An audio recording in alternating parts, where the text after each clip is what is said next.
I want to talk a little bit about this journey that we go through when we start real estate. So how many of you can relate to this? When you first start in real estate, you're in this honeymoon phase, right? And what's it like in the beginning when you first start something new like real estate? What's it like? Yeah, you're excited, you're on fire. You feel like your growth is tremendous. Who feels like they're having tremendous growth when they first start, right? You're learning all these new things. It's really exciting. And very quickly, though, something happens. Seth Godin calls this the dip. Okay, so this is where we start. And then over here is mastery. The elite make it over here. And this is what I like to call the 1%. There's this massive dip right here. And then over here is the 1%. What happens after we get through that honeymoon phase? We enter the dip. Now, what is the dip? This is the slog. It's slow, it's tedious, it's hard. Who can relate? Who's in the dip right now?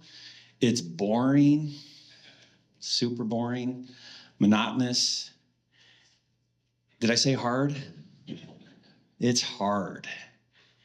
And 99% never make it out of the dip, okay? And this is pretty much everything. Anything worthwhile has a dip. Now, why is the 1% over here, the very, very few that make it through the dip, and this is, by the way, 1%, this is world class, right? This is the best of the best. The 1%, what is so unique about that? Why is that so special? The 1%. They kept going. It's rare.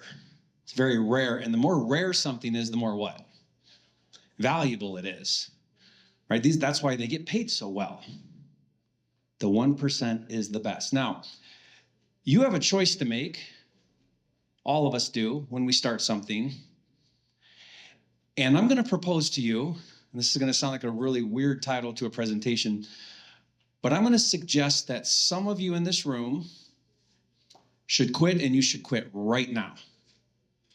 Okay? And here's why. Because being average is not worth it. It's not worth it. You really have two choices. Quit and quit now, or what? Or see it through the slog and be the 1%. Because the difference between average and the 1% is massive.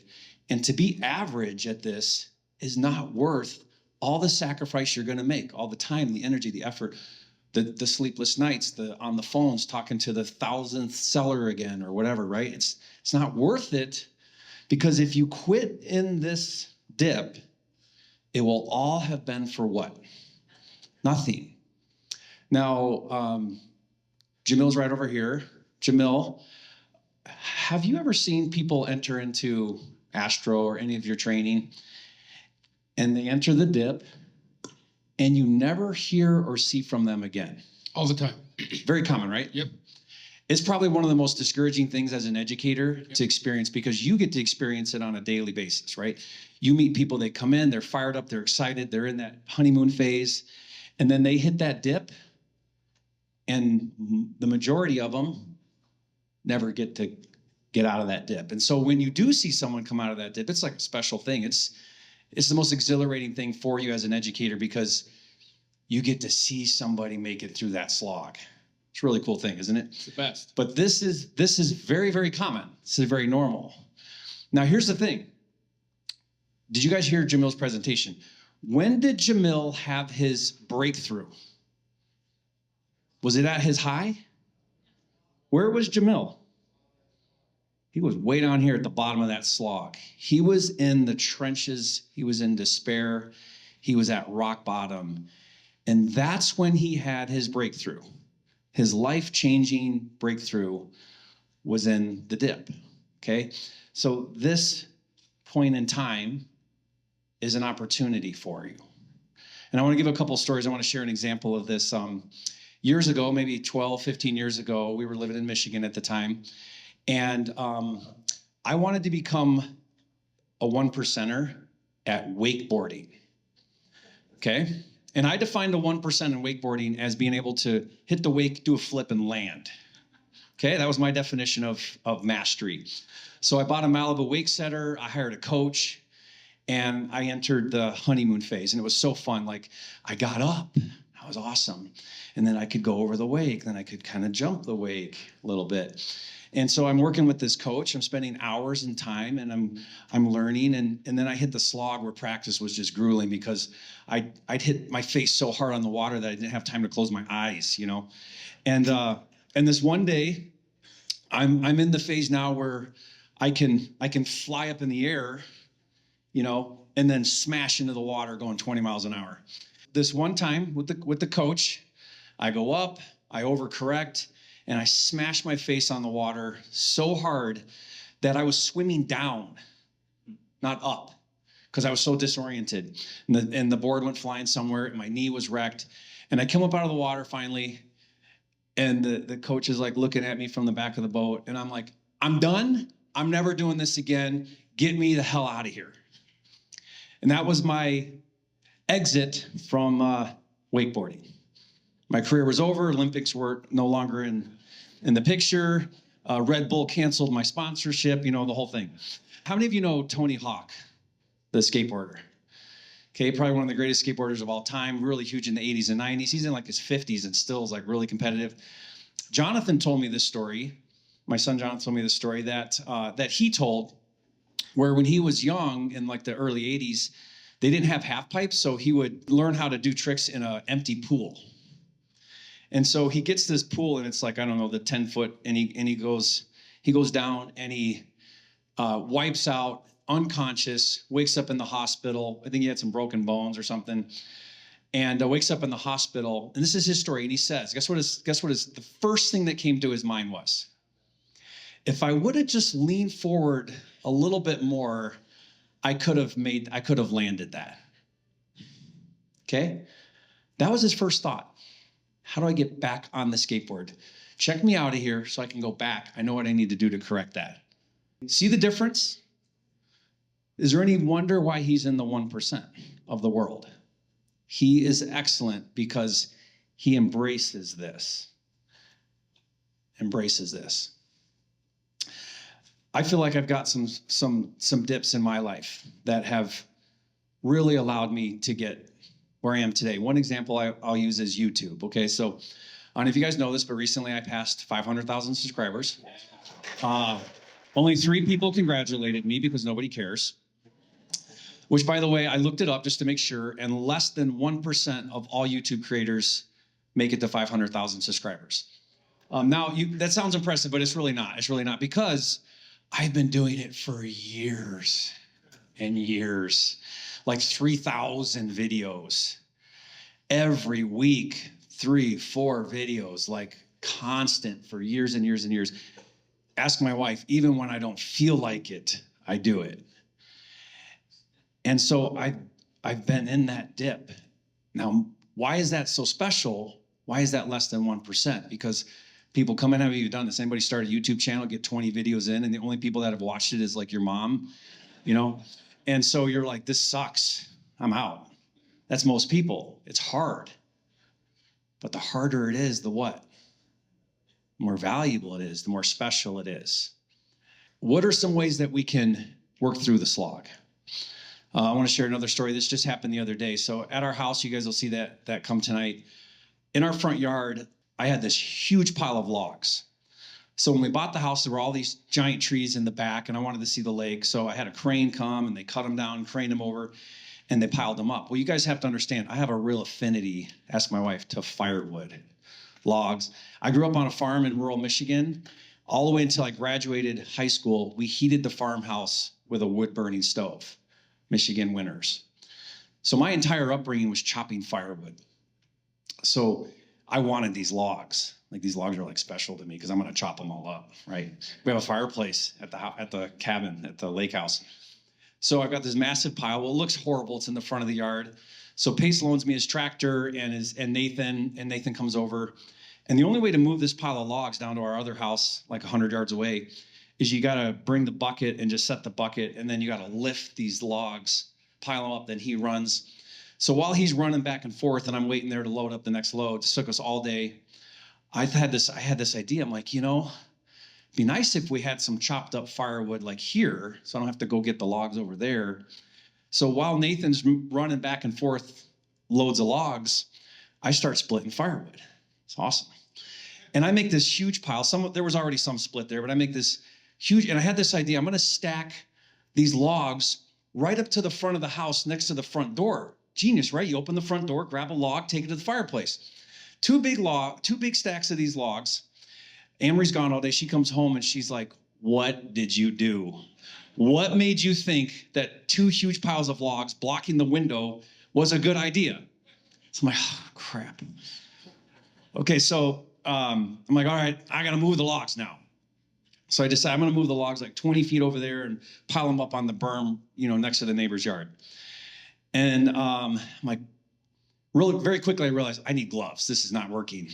But my gloves are down at the bottom of the stairs to the lake, which is like a freaking 1,000 steps away. Now, I'm not going down there to get those gloves. There's no way in hell I'm going to walk down those stairs to get the pair of gloves. I'll go down there to the boat, but that's it. So I move this pile of logs with no gloves, and my hands are trashed. Next day, we're sitting in church, and I bring a pair of tweezers to church. And I turn to Amory, and I hand her the tweezers, and I show her my hands. And I literally have like 20 slivers in each hand. And so, I can think of three things more painful. Number 3 would be childbirth. Number 2, kicked in the balls. And then this, slivers in your hands. So Amory's picking all these slivers out. And I'm thinking to myself, you knucklehead, why didn't you just go get the gloves? There's a point to the story, guys. So the analogy I want to make is those gloves can make the work better. They can save a lot of pain that we experience in the slog.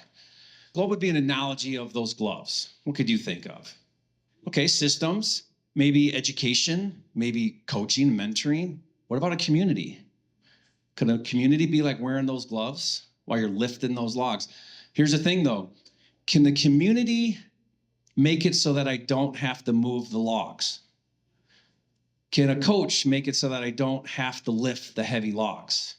What about, watching Jerry's YouTube videos? Is that going to make it so that you don't have to pick up the phone and talk to somebody? It won't do the work for you. It will make the work better, less painful. But here's the thing about the dip. Here's what's kind of fascinating about the dip. When you're in the dip, it's painful, but the 1%ers know that pain now is much more better than what? Pain later. Yeah, like if I would have just put the gloves on, it still would have been hard and heavy logs and sweating and physical, but I would have saved a lot more pain than I experienced later when I've got slivers, in my hands, right? So there's ways that we can take that pain now, embrace it, and by embracing that pain, it will allow us to then do something extraordinary. But what I want to propose to everybody here, and what I want you to think about here is, most people are at a crossroads. You might be early on in the stage. Some of you are in the dip. What you don't want to do is endure the dip. What's wrong with enduring the dip?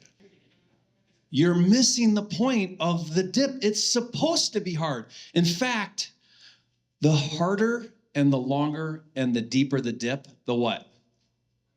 The better the other side.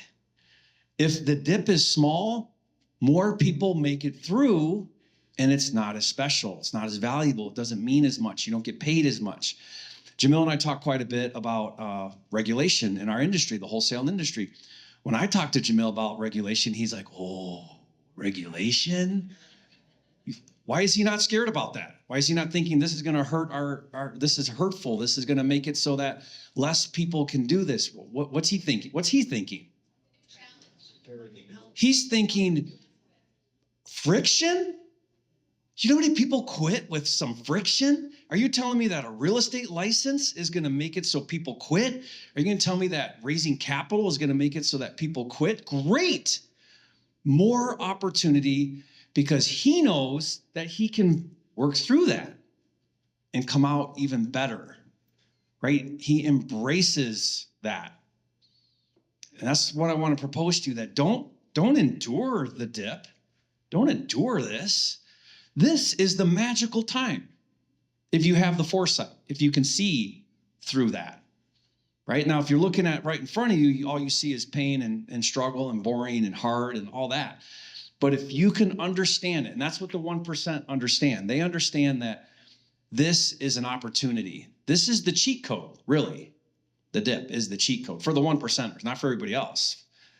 There's another concept here to think about with quitting. Very successful people quit often. But what do they quit? The wrong stuff. They quit the wrong stuff and they stick with the good stuff. What areas in your life do you need to quit? That's the wrong stuff. You know, if you're in a career, for example, that's got a ceiling, you should quit that, and you should quit that soon, because you're spending time going nowhere or going somewhere that has a limit to it. Pace has no ceiling. Do you guys know that, right? If you guys know Pace, is there a ceiling on Pace? No. He strategically created a life with no ceiling on what he can do and accomplish.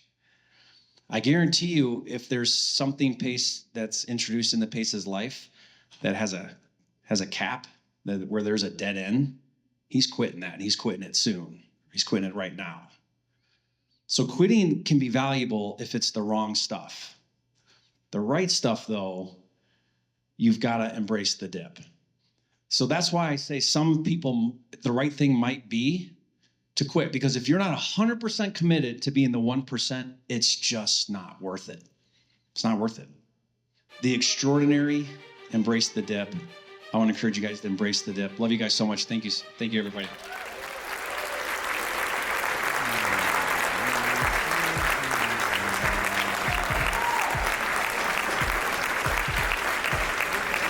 Thank you, Ron. Jerry, Brick, and Norton.